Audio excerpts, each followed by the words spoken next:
as suas convicções e o que a ciência te respalda para responder.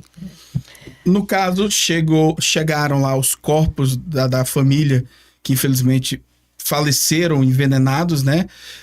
Vocês fazem uma avaliação ali, é autópsia ou é necrópsia? Qual que é o termo correto também? Antes Os dois estão certos, sabia? Os dois estão certos? É, Os dois estão certos. Os dois estão corretos, você pode usar qualquer um dos dois. Aqui no Brasil, geralmente, a gente usa necrópsia, né? Que é examinar o morto. Autópsia é como se fosse examinar o próprio semelhante. É. Ah, sim, entendi. Entendeu? Aí, nesse momento, identifica que ele morreu envenenado.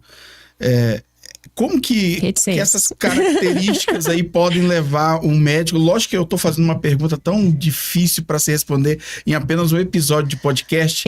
Mas, assim, só pra gente que é leigo, né, entender, sim, como que a gente consegue identificar a causa de uma morte de alguém que chegou sem nenhuma informação do que teria levado ela a óbito? Boa pergunta. Mas como a Rafa falou, o trabalho do perito e do médico, ele é embasado em hipóteses. Né? Então, sempre que a gente vai num local, o que a gente pede bastante que aconteça é histórico. A gente precisa saber.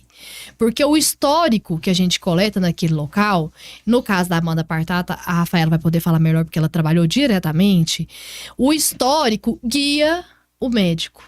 Fala assim, olha, você tem que ir para esse lado. Então, essa, para mim, é a grande diferença dos seriados. É claro que nos seriados tem aquela narrativa que conduz a uma história onde lá no final o perito e o médico conseguem desvendar. Mas o trabalho na vida real, ele precisa muito dessa formulação de hipóteses. A gente tem 3 hipóteses. No caso lá, a Rafaela vai falar aqui das hipóteses, né? E aí o médico guia até chegar naquela final, que é de fato o que aconteceu.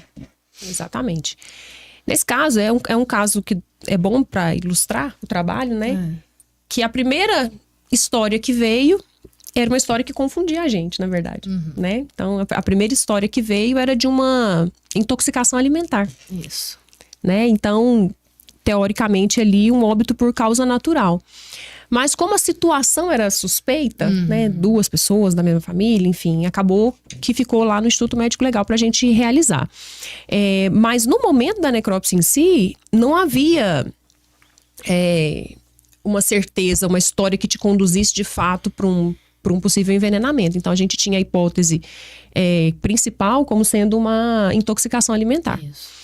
E aí, quando você vai analisando os achados ali no corpo, você vê que não tá batendo, né? E aí, nesse momento, quando você não tem uma causa clara de óbito, vou abrir um parêntese, quando chega um baleado lá, você bate o olho e fala baleado.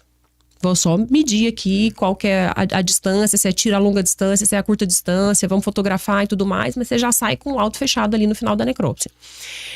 Nesses casos mais complexos, que você não consegue fechar ali de cara, você vai para os exames complementares, que é o que aconteceu nesse caso, né? Então, foram enviadas vísceras para o anatopatológico, que era a sessão na qual eu era lotada, e exame para toxicológico. Fazer uma análise mais aprofundada. Isso, uma análise mais aprofundada. Os médicos analisaram os tecidos daqueles órgãos das vítimas e os peritos lá no laboratório de toxicologia analisaram o conteúdo gástrico, o próprio bolo de pote para pesquisar, né? O que pode terem colocado ali, isso quando nem sabia ainda que era o veneno. Então, de novo, foram 2 frentes. Uma pro médico legista, outra lá pro perito criminal no laboratório. Sempre trabalhando junto. Um quebra-cabeça.